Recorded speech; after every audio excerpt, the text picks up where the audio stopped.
oh man, I don't want to do this. Oh God, watch us. They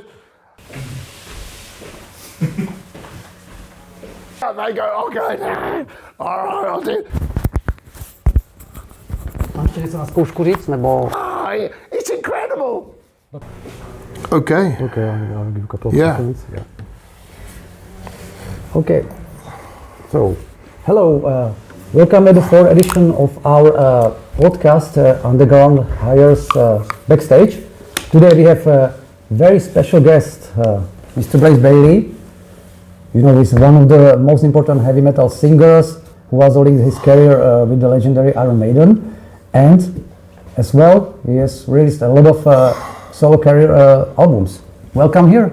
Thank you very much for having me at Underground Hires. Hi, Backstage. Nice to be here. I love coming to Czech.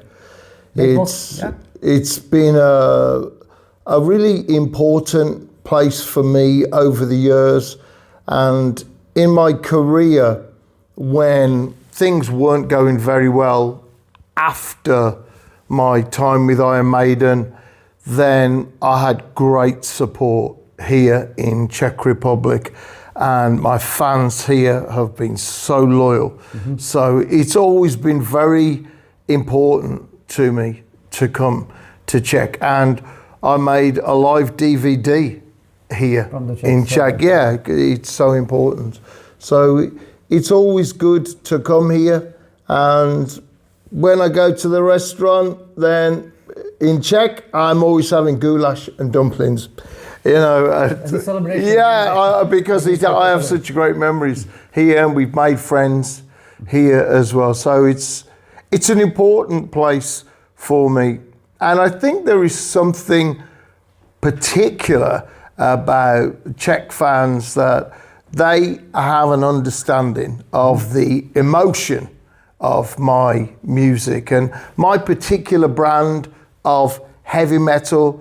The Czech fans seem to understand the passion of it as well. So it's always great to come here. And this is a big tour.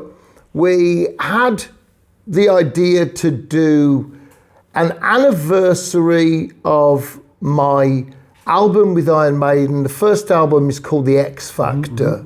And it's got Eddie on the front, but it's a different style of Eddie. He's brought to life. He looks real. It's in this reality. And what the artist did, he built an Eddie from flesh and skin from the abattoir and made an Eddie. It's just crazy. Yeah. Anyway, it was the 30th anniversary, I think. 30th anniversary. Of the X Factor, yeah. And you know, somebody had the idea we should do something because you only get that once, that chance once, and we thought, okay, and you know what? It's the 10th Iron Maiden album. So what about 10 shows in 10 countries? Yeah, and because it's the 10th Iron Maiden album, and we'll just keep it to that. Not do a massive thing, and it just went incredible. So we went to all different places and a lot of sold out shows where we went, and at the end of it we were kind of, well, that was really good, you know. And we thought, well, actually, what we could do is we don't have a new record ready to release. We thought, you know what? While we're writing our new album and all of that, we could actually do an anniversary tour of both albums. So my favourite songs from Virtual 11 and from the X Factor, and put that into a set list. And then we got in touch with a few promoters. Oh, it was incredible. Everyone, yes, we have it. Yes, we'll definitely have it. So we started that, and it just keeps going. And a lot of festivals have said, oh, we'd love to have it. And then there's a lot of gigs where we haven't been very much, or we've been, like last night for the first time, we were in Austria, in Linz. We never played there before, and it was sold out. It's a small club, but it was sold out. So, and the feeling, man, was incredible. The vibe that we had. So it's done really well. So we thought, you know what, we'll keep this going. And we did this set list once a few years ago in the UK, but we never toured the UK. We just did one festival, and we thought, I wonder if anybody would be interested in the UK tour so October we do it, and up to December. I think December 16th in London is the last gig, and then we'll see what happens after that. But we'll keep going till then. So what I'm hoping is that by the end of the tour, I remember all the lyrics. Because I know the lyrics, so I'm fine. I remember it, and then I get very nervous still sometimes, and then I get bound up in the passion and the emotion, and the lyrics go and it's a different one each time. So sometimes I'm okay, and then other times I'm no.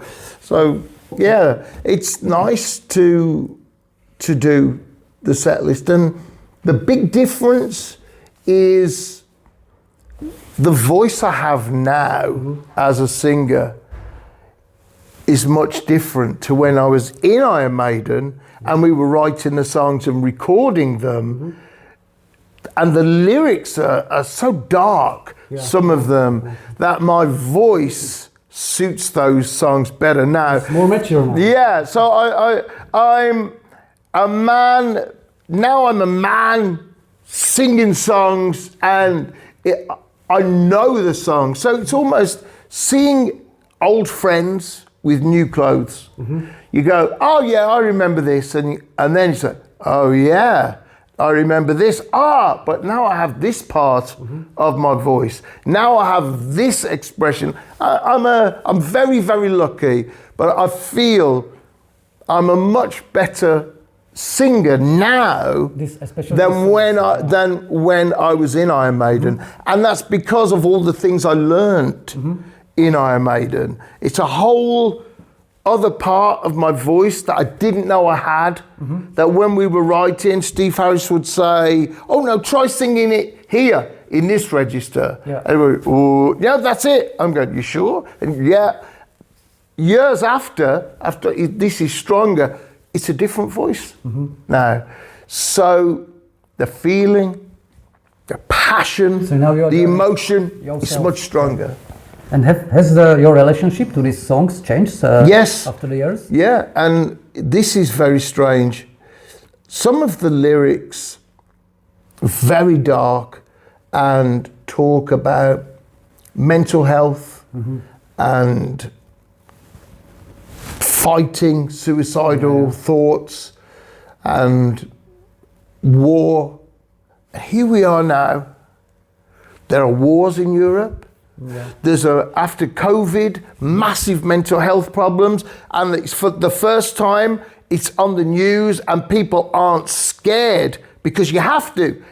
Everybody knows there's mental health problems, and people go, oh yeah, and mental health.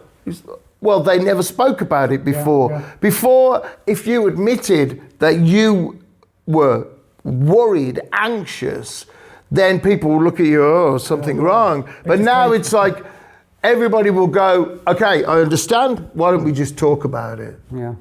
So it's a different world. So those songs from that time, where then I was, okay, yeah, it's about this. Now, it feels like they're written yesterday. So, very, timeless.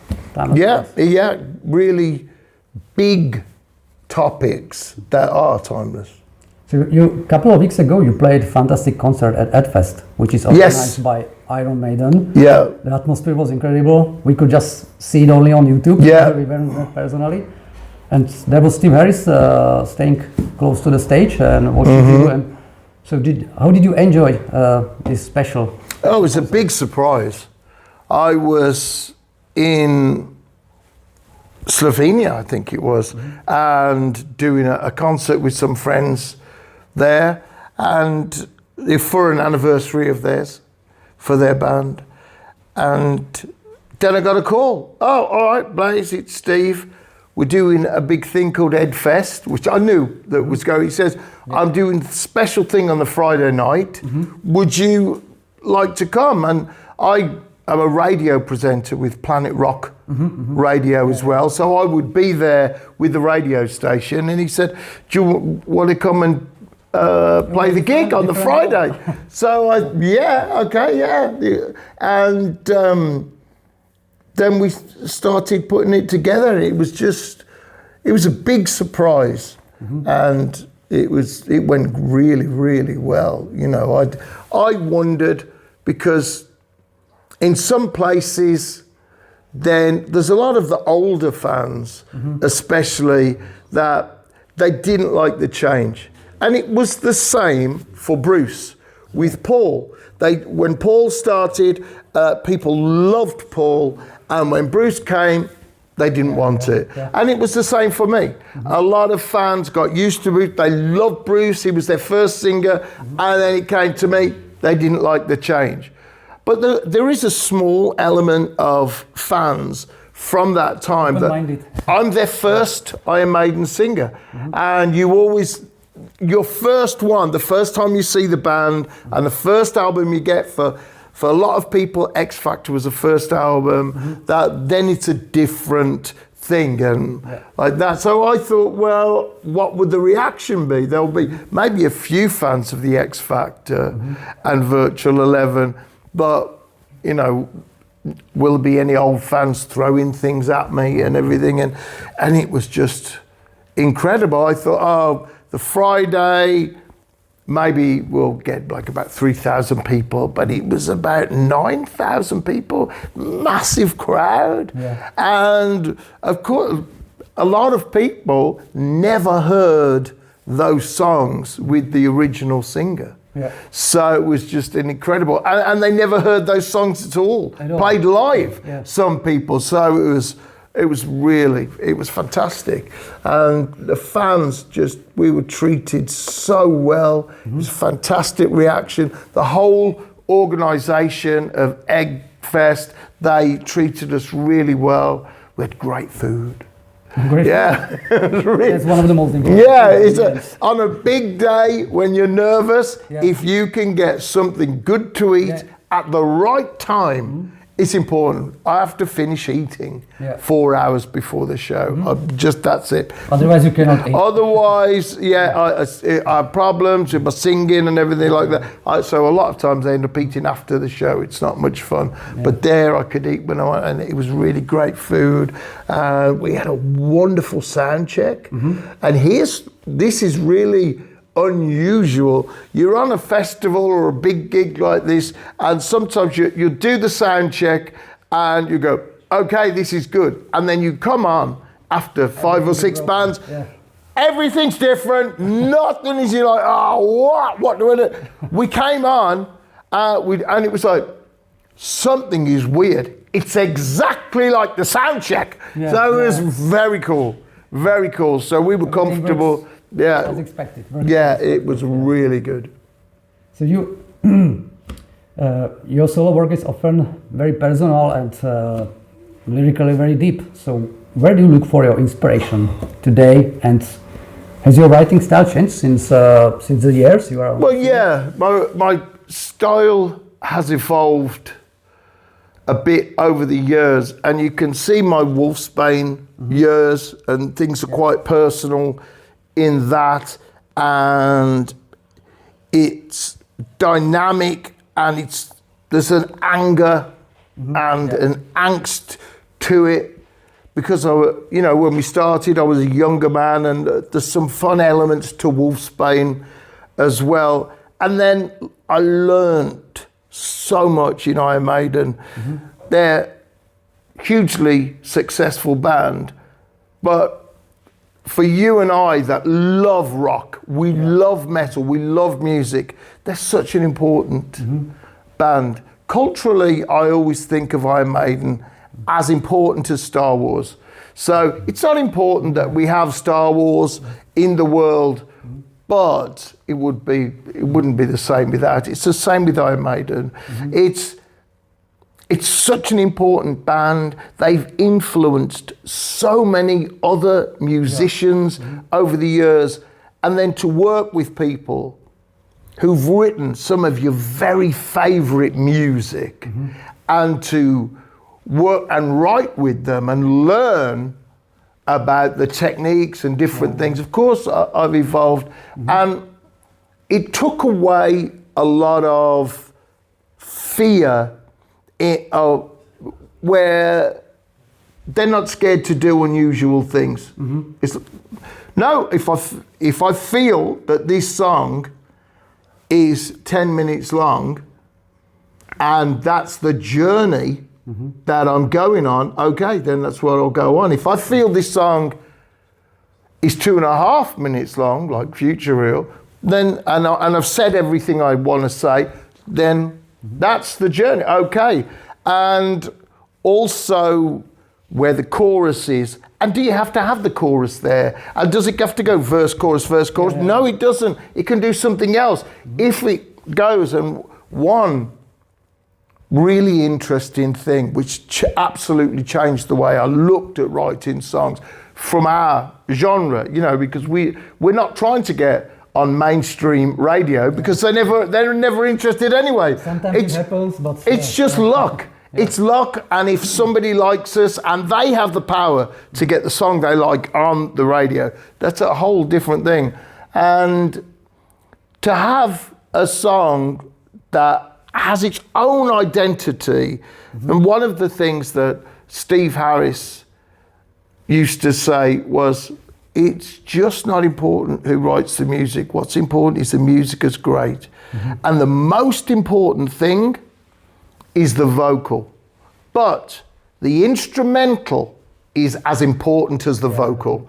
But the vocal's the most important thing. But the instrumental is as important. And this constant thing, so that's a part of Iron Maiden is all these wonderful melodies and guitar parts that you can sing. That's why. Because when you get to the instrumental parts, that's not, okay, now it's a break from the singing. It's like, now we take you on this other part of the journey musically. So what I do in Blaze Bayley, when we're writing, this is a part of it. Yeah. It's like, okay, where does this journey take you? So on Silicon Messiah, I have a song, Ghost in the Machine, which starts, has the verse, has the chorus. It doesn't go back to another verse, it goes into the instrumental and does something else before it comes back. A whole thing, the middle of the song. And we do a deep cut from Maiden, it's one of the B-sides from the X Factor album called Justice for the Peace. And that doesn't follow a traditional verse chorus in that format. It's very, very cool. And you have to think, you're like, what? Where am I? Because you can't just go, okay, now it's a verse, now it's a chorus, now it's a solo, now it's a chorus. You can't. You're like, oh, where am I? So it's very, very good. It has affected me, and in all of my writing, I have an incredible freedom, but also a duty. That song, you know. When the idea comes out, and then there's a bit of guitar, and then there's some lyrics, suddenly it's not yours anymore. Suddenly it has its own identity, and you have to guide it to where it should be. You can't say, I want it to do this, because now it has its own identity. And that's a thing I learned writing with Iron Maiden and Steve Harris in particular.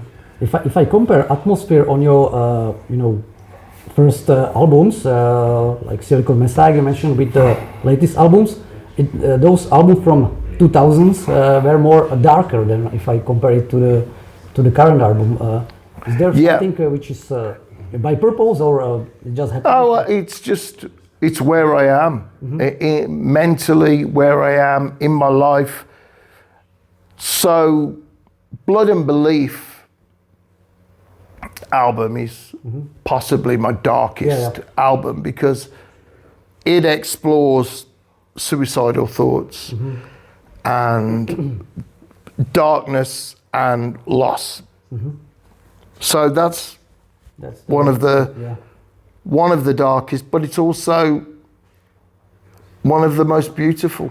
Yeah, definitely. I love this record. It's because those lyrics are all personal.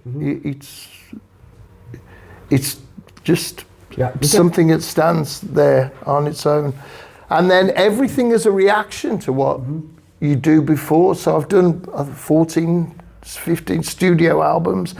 Everything you go, the last one is okay, but now I want to do this. Okay, but now I want to do this. Oh yeah, we did that. I want to try this. Oh, I've never tried this. I'd like to try. The freedom you have been it's a thing, because my record label is very small. It's just me, and I've been very, very lucky that I'm independent. So I am an independent artist on an independent label. It's my label that I own, and I can do what I want because I have the support of incredibly loyal fans who trust me. That's a lot, because I know if you're waiting for the album from your favorite singer, favorite metal band, it better be good. Because you've been waiting 2 years or whatever it is for it, it better be good. So this is on my mind all the time. And I used to do meet and greet included at every single show. So I know my fans, I've met them a lot, all of the time. And I think of them when I'm writing, is this good enough? And then it can't just be good enough. It can't be good enough. Is this great? So when my fans put on their headphones or put the CD in the car or whatever, they go, oh, it's my Blaze album, yeah. It's a lot of pressure, but also it's incredible to have so much support that I can do anything I want. You know what? As long as I'm absolutely committed and I do the best job and I make the best music and the best song and the lyrics are the best I can do, that's it. My fans stay with me. But I can't do something that's good enough. It has to be great. It can't just be good enough. So you mentioned your fans, that because your reputation is that you have very good relationship with your friends. And is that something which comes naturally from your personality, or is it something you learned in the years? I'm very, very lucky to have such loyal support. For me, I think the way I look at it, I'm not really interested in being cool. I'm not really interested in, oh, look at me, I'm a big rock star or anything like that. I'm just not interested in that, because I'm still a fan. And in my heart, I'm still a fan. So I feel very privileged to have the support of any fans at all. I just feel incredibly lucky, incredibly privileged and grateful to have that support. What I used to dislike intensely, in the old days in Wolfsbane, we were signed to a big label, and the big music industry, the mainstream of the music industry, and they would treat fans and talk about fans as if they were stupid. They would talk about fans as if they tricked them into buying the record, and they didn't know anything about music. So as fans, you and I are in a way in love with our favourite artists. It means a world to us. Our favourite artists, our favourite songs get us through dark times, help us celebrate great times, all of that. And I used to hate that, to talk about fans like that. And then I would see some artists where they were scared to even talk to the fans. And I thought, you're too scared to talk to your fans. Who do you think that you are? You're not John Lennon, okay? You are not John Lennon. So I don't think anybody's, going to be man, and I don't like that attitude. And fans have supported me. In Wolfsbane, we have incredibly loyal fans that have been with us for years and years, 40 years. And I'm very lucky to have fans that have been with me right the way through that. And some fans that joined me at Silica Messiah and have stayed with me and joined me along the way. I'm incredibly proud of it. Who is my music for? Why do it? I started out as a live singer. I wanted to be on stage, singing live, and tour the world like Ronnie James Dio. And, well, you've got to make a record because otherwise you've got nothing to go on tour with. And so who's going to buy that record and who's going to sing those songs? The most incredible feeling is to be on stage and someone is singing the words and the melody that you wrote. It's just incredible. It's unreal. And then the feeling of a room full of people, of a festival full of people singing something that you were a part of.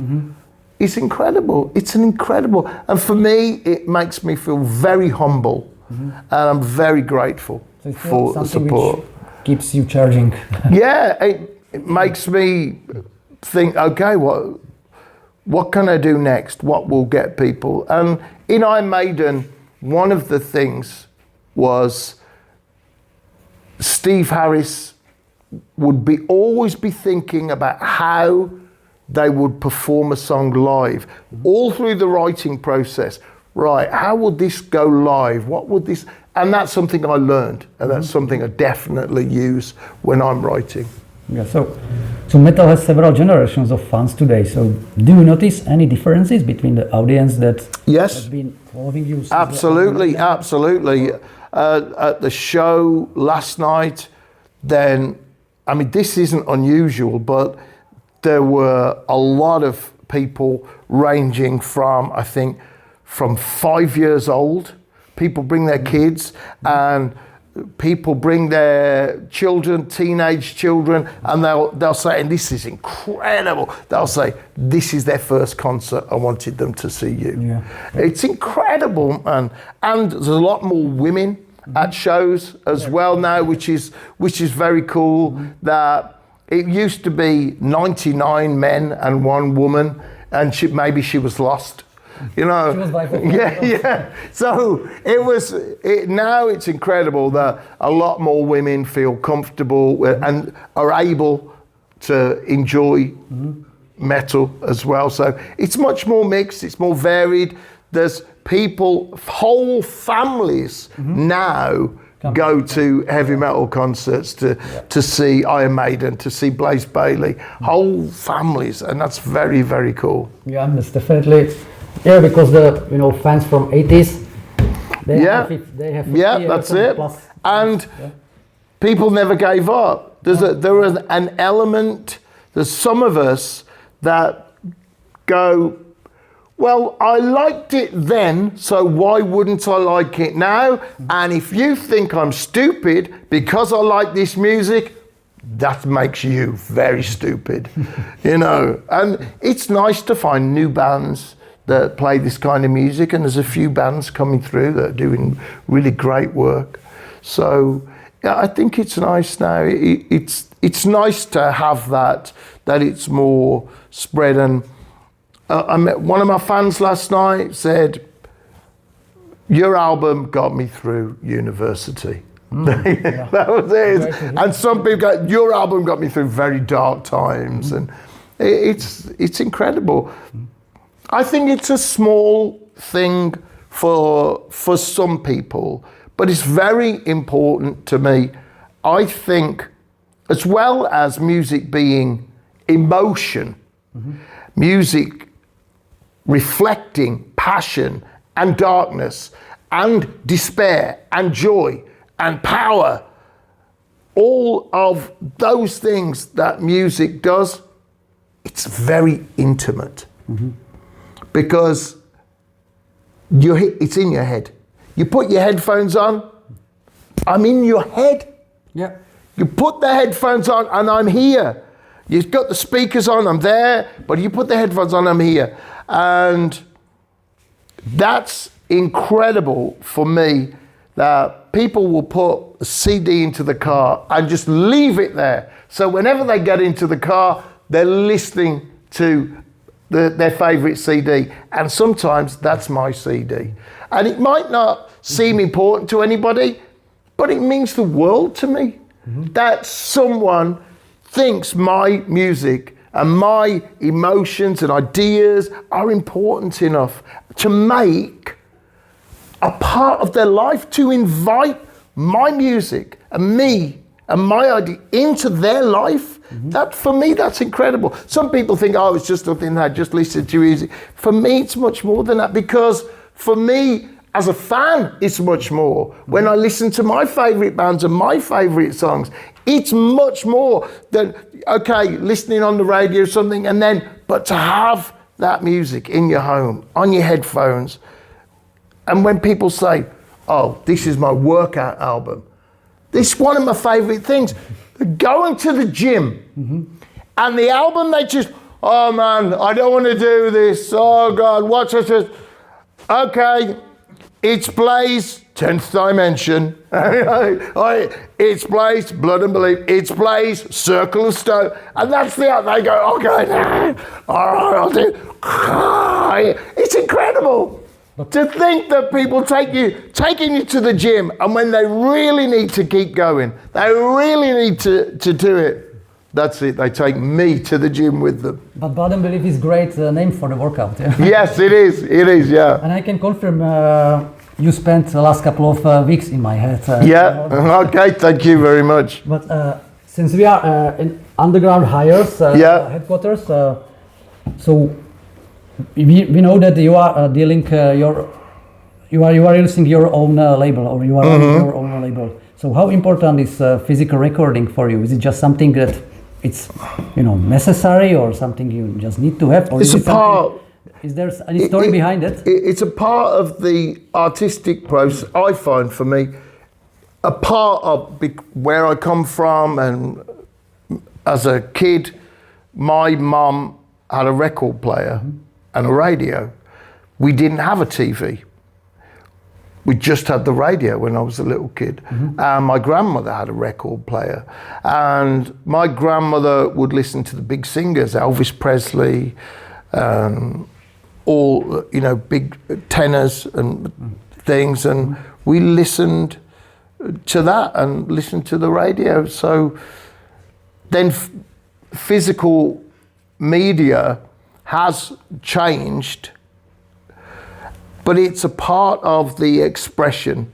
As an artist, then as I've grown as an artist, then it's not just the song, it's not just the chorus, it's the whole arrangement, and where each individual thing fits, where that cymbal fits in the record, where that snare drum fits, where that chord, how long that lasts, where does the voice, what syllable do I use in that place to get you and bring you in, and not to push you away.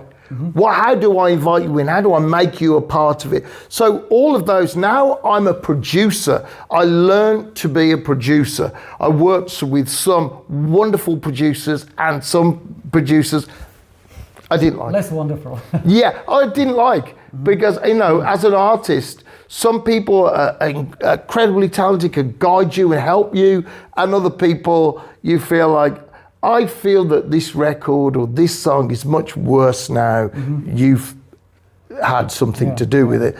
So I've learnt that skill. And so I'm thinking all the way through, you start with the idea, and then pretty soon you're thinking, okay, when we record, how will this be? And you know what was great? When vinyl started to become popular again. So at first I could only do 300. If I had the vinyl, I could do 300. but had so little money when we started the label that I had to bring out the CD, do the tour, sell the t-shirts, and then I could afford to get the vinyl pressed. It just, man, it was, we could have it, we could only have 300, and that's it. We didn't have the money in the business until the end of the tour. We keep going, and people buy the vinyl, and we send it out from blazebayley.net, we send it out, and then we can have 500. Okay. This is good now. We can have 500, we have to have it at the end of the tour when we've sold all the t-shirts, everything else, then we can do it. And then one day, the manager said, Blaze, you can have the vinyl before the tour. Well, yes, because suddenly we weren't making a CD, we were making a record with an A side and a B side, and it's 44 minutes or less. It's about 10 songs. That's it. It's what? Right, side A, side B. What's the start there? Well, man, and on the wall in the studio where we give this, it's like it's gone from a list of 10 songs. Like 1, 2, right. Oh, how do we do? And what's the strongest song for this one? Oh man, it was incredible to have the moment where the manager said, you can have the album done and on sale on the tour. You can have it done. It was just incredible. 1,000, we could press 1,000 copies of the album. Okay, nothing for some people, but for me, massive. And then my fans could buy the album. Oh man, it's just incredible. It's a tiny label, just completely independent. It was, oh man, it was just incredible to be able to do it. It's just one of the best moments ever to get you to like, we are big enough that we can have 1,000 vinyl albums done and take them. Oh man, it was absolutely incredible. That fans have been expecting. All fans always wanted it, but a lot of people wanted it. They were just, used to CDs. CDs is a great format where you can just put it in. It plays you 10 songs. You can, you decide the order of the songs. Well, let's face it. They lied to us when we got CDs. They lied to us. They said, oh, you can put the CD in the freezer, it will still play. You can run over the CD in your car, it will still play. Let me ask you this. Did anybody put their vinyl in the freezer? Did anybody run over their vinyl? What was good about that? And I think it was 16-bit. What they just, this is much clearer and everything. No, the only thing that was missing was some hiss. That was it. It didn't contain a CD at that time where they told us this lie. A CD did not contain the same amount of information that's on a vinyl record. That was a lie. We struggled, with hiss and things like this and all of that, but that was an absolute lie. And that's why we still love vinyl, and there's so many. I love CD, great format, but vinyl is what I think of. Music. I don't think now. I had to think of CDs when I did Silicon Messiah, but now I don't have to think of that. I'm like, okay, the CD's gonna have great artwork, but on the vinyl, instantly, every Blaze Bayley album has a gatefold sleeve. So you get the full art that you wanted, you can see it. And inside, we normally have 8 pages, the same size, so you can see the lyrics properly and all of that. Oh man, it's just the proper thing. And then we have some limited editions, but the main edition is normally 85 gram black vinyl. It's the best one for music, and we take into account that as you get closer to 44 minutes, the grooves are going to get narrower. So we always try to limit it to about 42 minutes. You've got the maximum width and depth on the groove to get the clearest representation of the music. That's how we do it. So it's important. It's an important detail. It's another side to what we do is running the label and bringing out those records and making that available. But it's driven by fans. Yeah, by their passion. Yeah, it's driven by them, and I'm so lucky and so grateful to my fans. Definitely, fully agree as a fan. So in over 30 years of career, the music industry has completely changed. What we already touched this topic. What do you think is the most difficult thing for you, for a rock and metal musician in general today, and what was better in the 90s, later 80s? Yeah, it has changed, and there is a democratization where you could say that internet has bought less big labels. And computers now are so big at what they're able to do at a lower price. Now, a lot of the things that cost £1 million, hundreds of thousands of pounds 40 years ago, now cost £1,000 or £2,000 equipment. You know, if you know how to use the equipment, for about £5,000, if you learn how to do it and you've got talent, because it doesn't matter, the best technology in the world will not make a crap song a great song. It'll make it slightly less crap, but that's it. You've got to have the root of everything you do must be a great song. But having said that, now I'm able to record in my own small, very small, my own small studio. I'm able to record in my own small studio.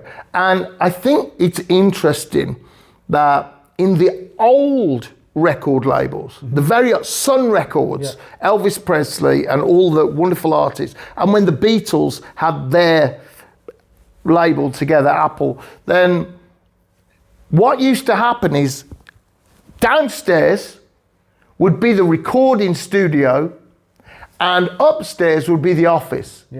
And so the people from the office could go and listen to the recording. And when James Brown, he used to produce his own albums, the great soul singer, James Brown, and he could take the thing that he'd just done, make an acetate of it, and literally he could take that and take it into the manufacturing, because it was part of the record company, take it there and do it and press it the same day that he finished the album. Incredible.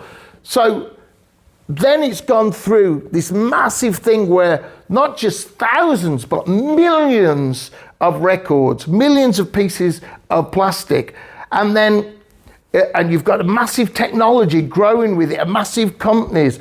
And as musicians, there aren't many musicians who are interested in accountancy and business. There are some, but not many. And so what happens? Then people who know about numbers and maths and stuff like that, maybe not so creative, then get involved and start to control all this massive amount of money.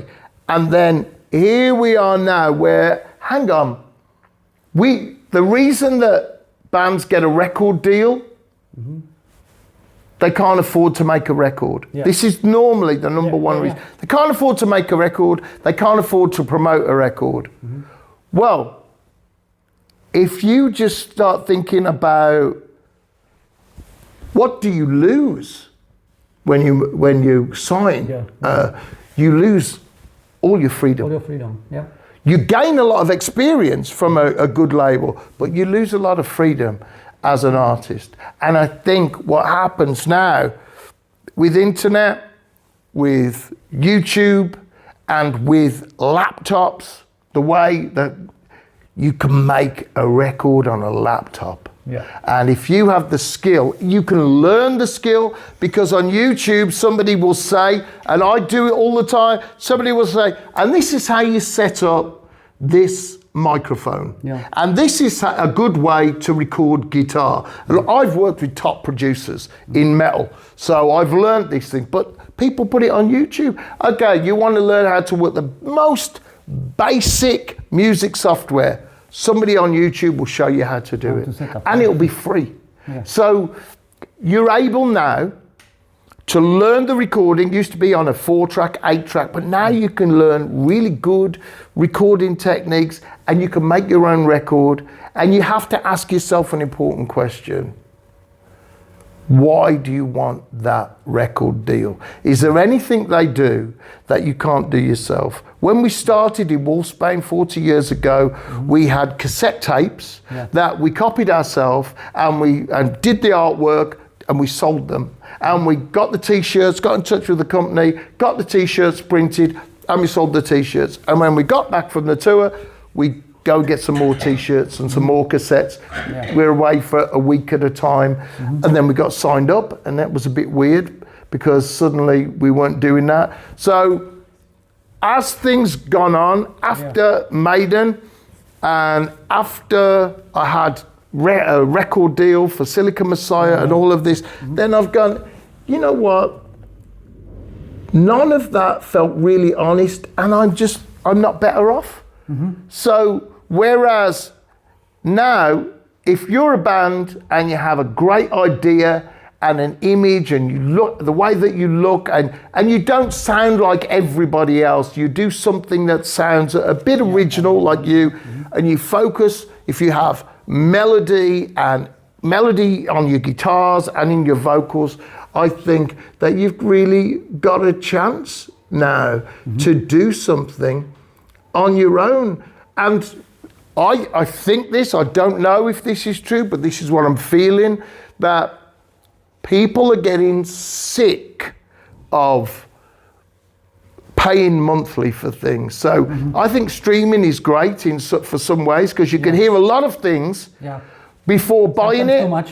you can go, well, who's that? Oh no, I don't like it. Who's that? Oh, that's interesting, and stuff like that. So, but now I think people, when I started, before any record deal or anything, we would go and play live.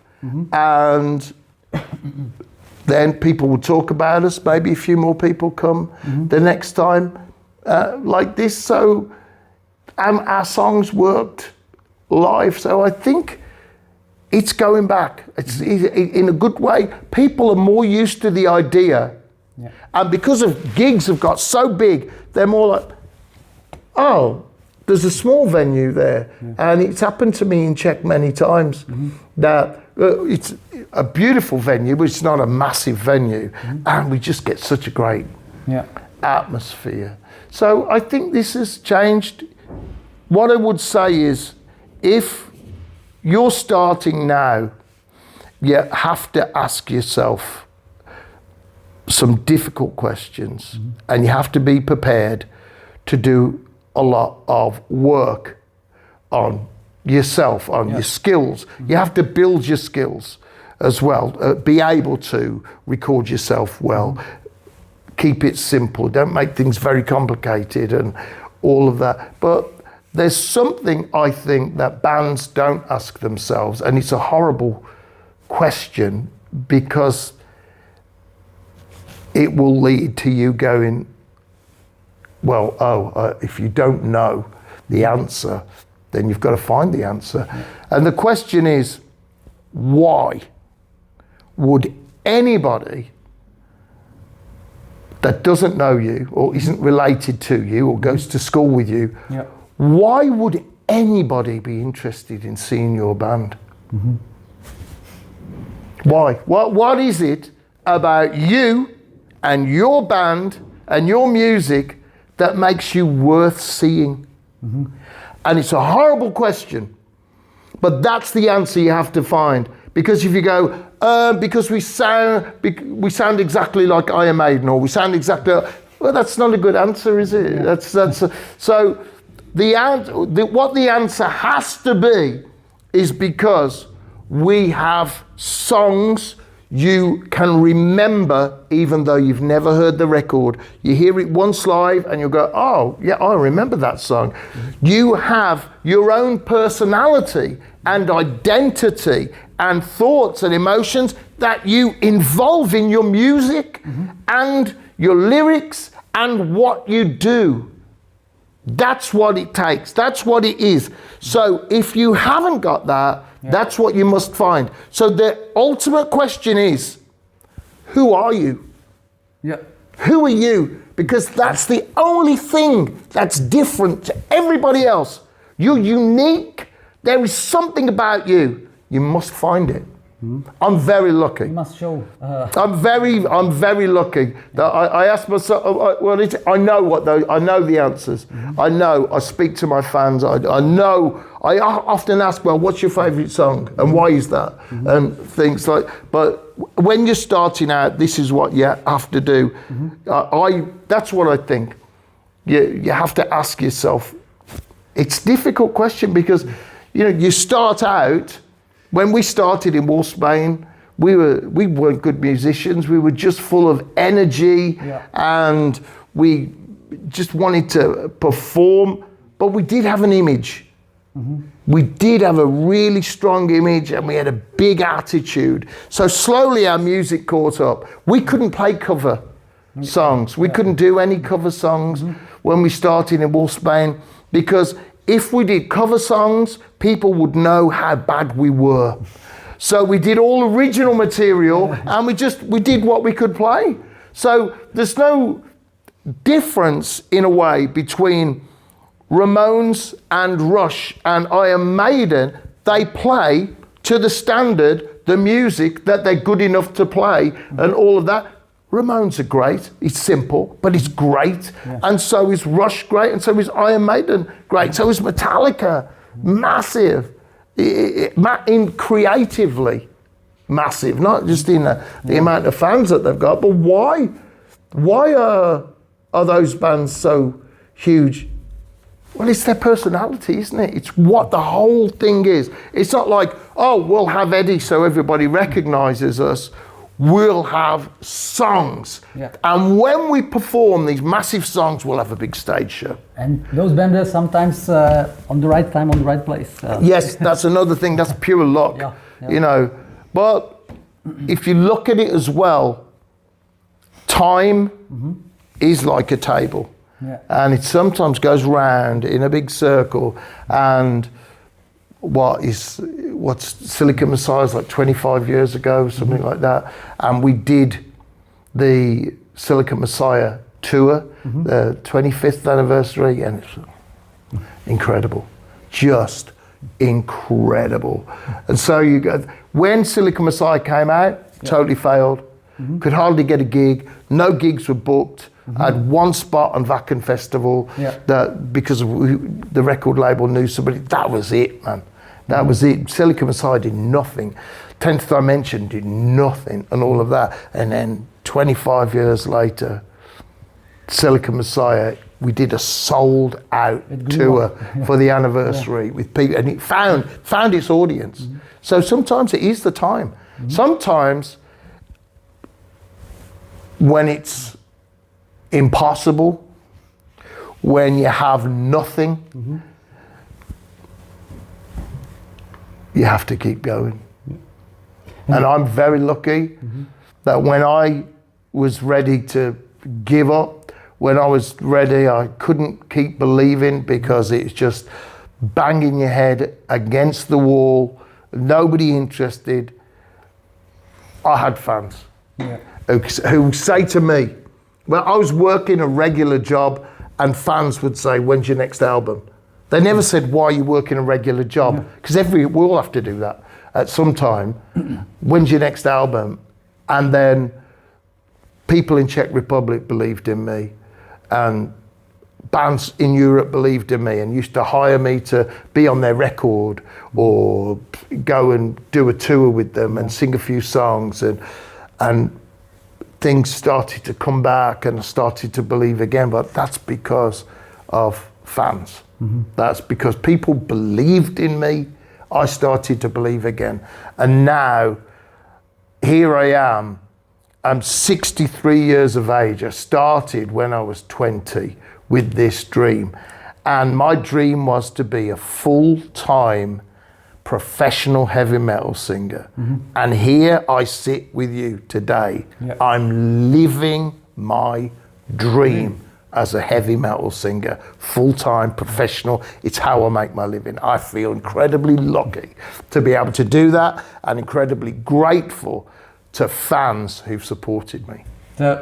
Your dream is one of the reasons why you are sitting here. Yeah, that's it. Exactly. Yeah, it's. I'm living my dream. It's incredibly lucky to be able to do that. So luckily you are dreaming your dream, or living your dream. And if we are, you compare the time to the circle.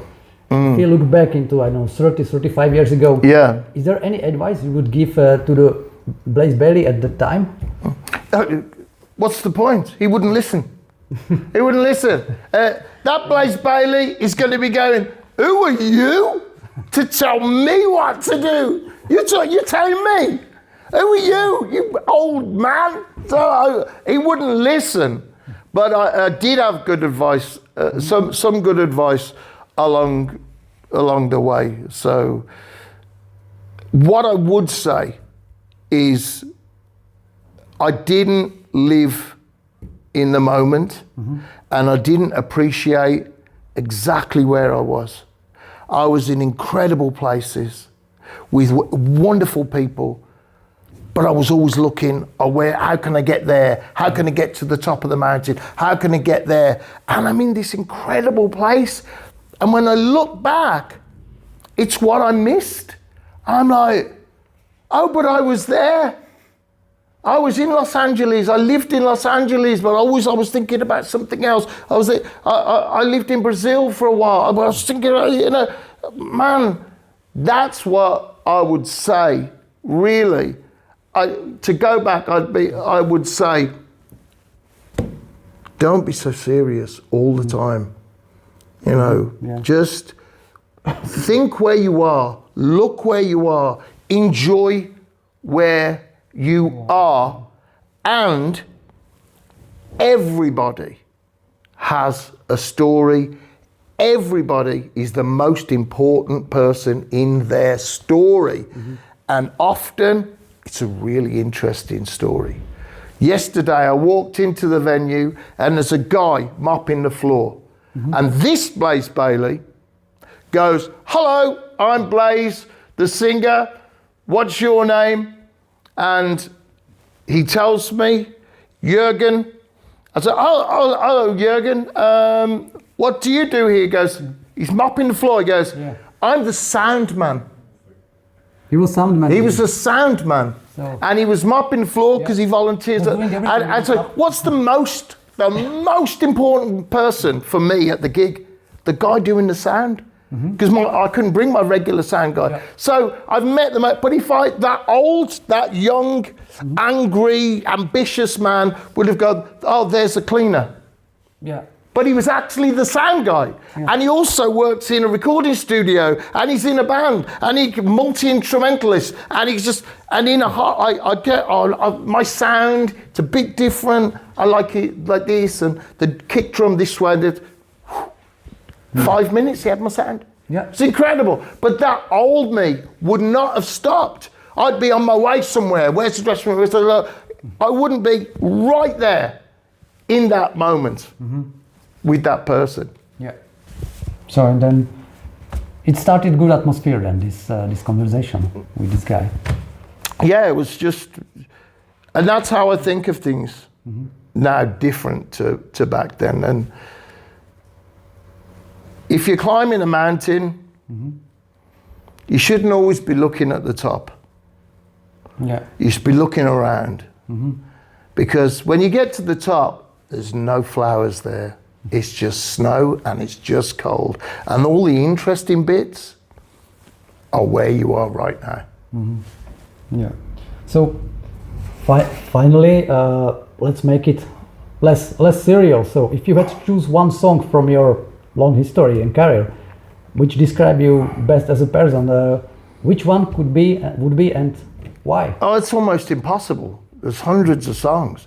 It's almost impossible because you look at it and go, oh, the best live song, you know, which is Manhunt or Future Real or Ghost in the Machine.